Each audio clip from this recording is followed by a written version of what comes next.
El SEC presenta alternativa ante la ausencia de una política educativa eficaz en la administración actual. Este martes 29 de julio de 2025, el presidente del SEC, Gilbert Díaz, y la secretaria general, Georgina Alvarado, presentaron ante la Comisión Especial de Educación la propuesta de Política Pública Educativa Alternativa 2024-2034. Un documento elaborado con base en el conocimiento, la experiencia profesional del sector educativo y la realidad vivida en las aulas. Costa Rica enfrenta una de las etapas más complejas para la educación pública en su historia reciente: la falta de una política educativa clara y coherente por parte del Poder Ejecutivo y del Ministerio de Educación Pública ha generado debilitamiento institucional, falta de dirección estratégica y una grave desarticulación en el sistema educativo nacional. Gracias, señor presidente. Bienvenido, doña Georgina, don Gilbert, a esta comisión. Yo ya había visto su documento desde el día que ustedes lo entregaron y me pareció un excelente documento. Incluso creo que ya les había hecho unos comentarios ese día, que para mí lo único que hacía falta aquí era un poquito tal vez los indicadores de impacto y las metas para poder tener ya un complemento como la metodología de resultados y darle más seguimiento, pero en el fondo me parecía que las líneas y los temas que estaban aquí eran muy vinculantes y atenientes a lo que se requiere para la reforma educativa. Que lastimosamente pues con este gobierno, después de casi 4 años, no conocimos nunca la ruta de la educación, que más bien si hubo es una ruta de más bien para desfortalecer o debilitar la educación, que fue lo que vimos, ¿verdad? Que no tuvimos ningún avance importante, nada más el cobro de las dietas del Consejo Superior de Educación sin que se tuviera ningún resultado relevante, nada más pérdidas para Costa Rica. Y con ello también quisiera indicarles que para mí es muy importante también el tiempo que dediquen a la capacitación que se pueda dar a los profesores y a los maestros. Creo que a veces exigimos pero no estamos dando, y creo que hay que balancear como en la contabilidad el debe y el haber. O sea, si les queremos hacer una evaluación, pues también tenemos que darle los instrumentos para que ellos puedan trabajar bien. Y lamentablemente las cargas de trabajo no han sido proporcionales a las cosas que tienen que hacer. Si están para educación, pero tienen que llenar cosas administrativas que los desvirtúan el enfoque que tienen que hacer, y reducen también el tiempo para hacer capacitaciones, y eso es lamentable y eso es algo que tenemos que corregir. La ineficacia y poca eficiencia de las medidas adoptadas por el gobierno actual han profundizado los problemas estructurales: deterioro de la infraestructura, déficit de conectividad, ausencia de recursos para la formación docente y una preocupante pérdida de aprendizajes entre niñas, niños y adolescentes. Ante este panorama, el Sindicato de Trabajadoras y Trabajadores de la Educación Costarricense, SEC, dio un paso al frente. Bueno, creo que para los que amamos la educación de este país y los que fuimos formados en la educación pública, quisiéramos realmente que este tipo de propuestas que hoy nos hacen, que ustedes han hecho ya desde hace rato, entiendo que de 2024, la propuesta de política pública educativa alternativa 2024-2034. La primera pregunta muy puntual: ¿ustedes sacan algo similar a esto cada cuánto tiempo o esta es la primera vez? Esta es la primera vez que nosotros lo hacemos. Sí, hay que destacar que hace unos años, cuando Gilbert estuvo en FONCA, se construyó un documento base, pero esta es la primera vez que se hace como SEC y consultando, además de esto, a la población nacional. Es una consulta nacional. ¿Esa consulta cuánto tardó? Todo el año 2023 y parte del 2024 antes de tirarla, antes de su tiraje. ¿Es esta propuesta una respuesta alternativa al no tener la ruta de la educación? Claro que sí, doña Luz. Es parte de la preocupación imperante que hay sobre el debilitamiento de la educación, y además de esto, es un grito silencioso y real de los actores sociales de la educación costarricense que nunca habían sido tomados en cuenta para la construcción de la política pública educativa.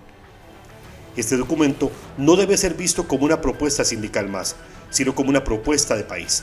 Requiere ser analizado por personas que comprendan la importancia de formular políticas desde las prácticas educativas reales.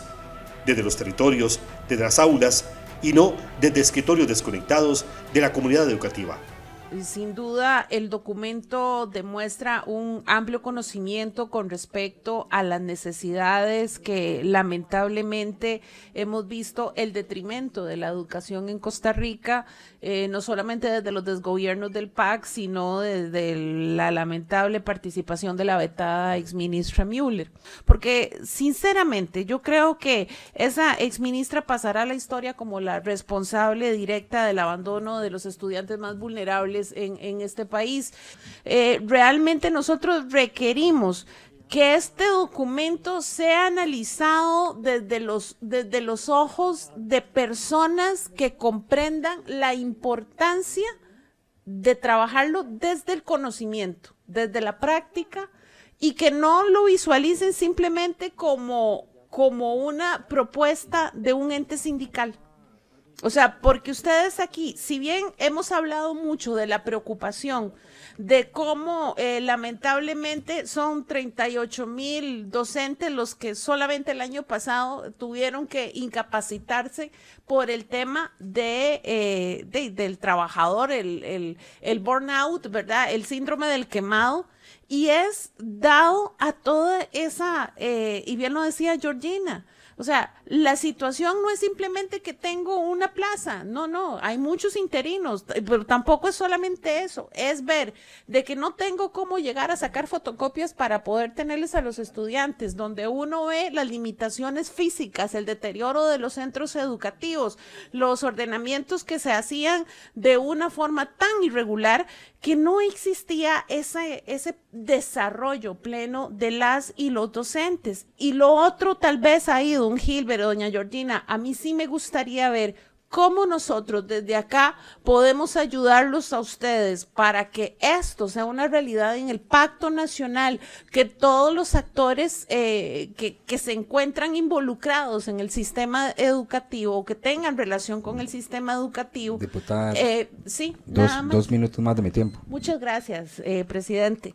Tengan que visualizar esto no solamente desde la necesidad, sino como una realidad de poder decir, este es el aporte ante la ausencia de las políticas públicas que no existen en el Poder Ejecutivo.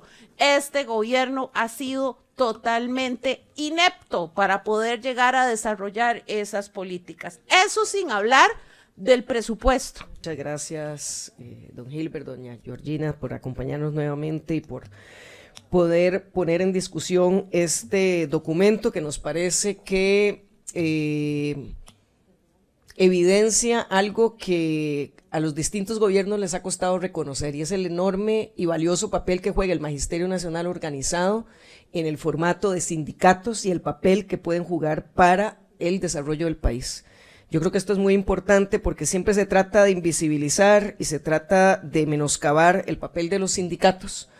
No solo en generar las condiciones laborales necesarias para poder desarrollar un adecuado proceso formativo en el país, sino también el conocer realmente y el aportar profesionalmente, dar una mirada conocedora y dar soluciones. Entonces, eso me parece que es un elemento fundamental. Decía don Gilbert que es importante que dejemos algo en este periodo que nos queda. Yo creo que esa es la voluntad, por lo menos, de todas las diputaciones que estamos en esta comisión y otras que han tenido interés en el proceso educativo, pero también tenemos que entender que el descalabro que ha habido, el desinterés que ha habido en los últimos gobiernos, y fundamentalmente, y creo que donde más se ha sentido estos últimos dos, con Carlos Alvarado y con el actual presidente, se nota también en sus políticas de empleo. O sea, es que se destruye la educación porque se quiere preparar a la población para una esclavitud moderna, y en ese caso parte del tiempo que podríamos estar dedicando a precisamente aprobar proyectos, algunos de los cuales ustedes también han mostrado interés y solicitan que también se aprueban y se promuevan, está siendo robado ese tiempo por la discusión de las jornadas de 12 horas para Costa Rica, y creo que eso está directamente vinculado. Los ejes estratégicos de la propuesta del SEC, como la formación docente, la inversión en infraestructura, la garantía de derechos laborales y una gestión pública eficaz, contrastan con la falta de visión integral del gobierno actual, cuyas decisiones han desatendido las necesidades urgentes del sistema educativo. La semana que nos habían dado el librito, me tomé la tarea, más bien les pedí unos ahí para poder compartírselos a algunas personas que yo sé que lo van a aprovechar mucho, y haciendo una relación con respecto incluso a algunas cosas que se han venido trabajando acá. Aquí justamente se han estado promoviendo proyectos que deberían ser políticas públicas del Ministerio de Educación, ¿verdad? No por un orden legislativo como lo estamos haciendo ahorita, pero al no tener una dirección, que yo no estoy tan seguro de eso que dijo la ministra, de que ella no tenía la ruta de educación, porque para pedir los créditos que tienen que justificar para tema de infraestructura escolar, ella tuvo que haber entregado una planificación real de políticas públicas del Ministerio de Educación. Yo quiero públicamente felicitarlos porque ha sido un trabajo de varios años de esfuerzo del sindicato para poder dar un producto tangible, ¿verdad? Un producto que si lo ponemos en práctica en la vida real, podríamos solucionar parte de las cosas que hoy nos tienen acá con mucha nostalgia y con mucha preocupación sobre la educación pública costarricense, ¿verdad? Agradecerles por la exposición y por la elaboración de un documento. Creo que es un trabajo importante para la educación costarricense, en donde se hace un diagnóstico, una revisión de lo que del estado actual de la educación, de dónde están las debilidades, y eso pues es una necesidad real, aunque, a ver, creo que muchísimos de los que estamos en este ámbito de la educación tenemos claridad de lo que está sucediendo en la educación, pero tener un documento con toda esta información recolectada y que nos sirva de insumo para diseñar las acciones que se requieren es de suma importancia. Agradecerles por la exposición y por la elaboración de un documento. Creo que es un trabajo importante para la educación costarricense, en donde se hace un diagnóstico, una revisión de lo que del estado actual de la educación, de dónde están las debilidades, y eso pues es una necesidad real, aunque, a ver, creo que muchísimos de los que estamos en este ámbito de la educación tenemos claridad de lo que está sucediendo en la educación, pero tener un documento con toda esta información recolectada y que nos sirva de insumo para diseñar las acciones que se requieren es de suma importancia. Para mí es muy valioso y nos sirve a nosotros muchísimo, y les agradezco, y más bien trabajar en equipo es importante, pero tenemos que construir y plantear las acciones reales que requiere la educación de este país para realmente podamos por lo menos empezar a resolver el tema del rezago. Porque si tenemos otra pandemia, ahí sí vamos a tener graves problemas y no tenemos ni idea cómo resolverlo. Muchas gracias. Costa Rica necesita una educación pública fuerte, inclusiva y con una proyección a futuro. Por eso, el SEC hace un llamado a que esta propuesta sea revisada y adoptada con seriedad, sin prejuicios ideológicos, reconociendo el valor técnico, humano y democrático.